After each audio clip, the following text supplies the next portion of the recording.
Hey, this is Rich Osweiler from PremierGuitar.com, coming to you from the 2011 Summer NAMM show in Nashville, Tennessee. I am sitting here with none other than Carl Verheyen, a very respected session cat, guitarist for Supertramp. 11 albums now, instructional DVDs, man does it all. And he now has a signature set of strings made by none other than Dean Markley using the Helix technology. And Carl's going to talk a bit about it. Let's talk about it. What's happening? What's new? Tell us about the special gauges. What I was working on was, I play the Stratocaster a lot. This is my LSL guitar called the CV Special, but it's set up just like a regular Fender Strat.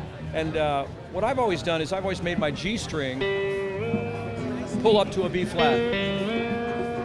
My B string pulls up to a C sharp, and my E string pulls up to an F. So I have definite gauges, I mean definite intervals I'm going for. The gauges I selected, and it was a long process, I selected them to do that, but come back to perfect pitch tuning-wise, you know. So I call it the balanced bridge system. I have a system whereby my bridge on the back is balanced, if you can see this, with a claw angle, the angle of the claw. So that by doing that, the strings that pull the most tension have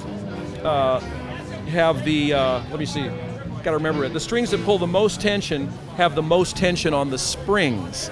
And the strings that pull the least tension, the high strings, the skinny strings, have the least tension on the springs. It's just a physics thing I worked out many years ago, and I still believe in it, you know. Right on. So I worked on trying to find gauges that would give me that tension, that tensile feel when I'm bending.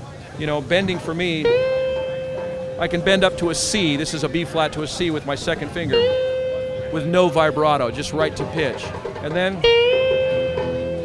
add a little vibrato later, or vibrato's in motion from the very beginning. And all that kind of control with my fingers, that was my second finger, I can do it with any one of my 4 fingers.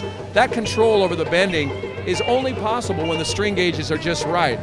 And if you're pushing strings all day around, you know, pushing them all around all day like I am in the studio or practicing or on the road, you know, an hour and a half sound check just because we're learning new stuff, and then a 2.5 hour gig, you know, you don't want to be playing gauges that just rip the flesh off your fingers, you know. And I think there's a big myth that thicker gauge strings have to do with tone.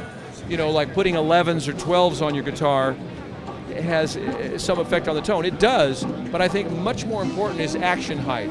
Sure. You know? So anyway, that's what these strings are all about. They, I ended up, I've worn the brass off these, but they've got that gold tinning on there, just because the tension is a little less than the silver. And I found that the gold tin is easier for me to bend. You don't see them too much except in acoustic strings, but I gave it a shot and I really liked it. So the gold is worn off this set, so I'm going to steal that set and put.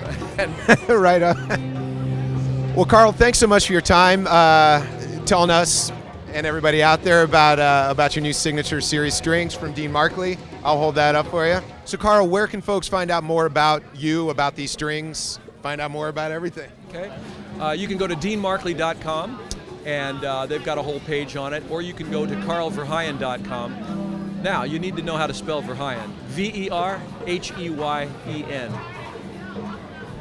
Carl Verheyen, guys, and this is Rich Osweiler from the 2011 Summer NAMM show.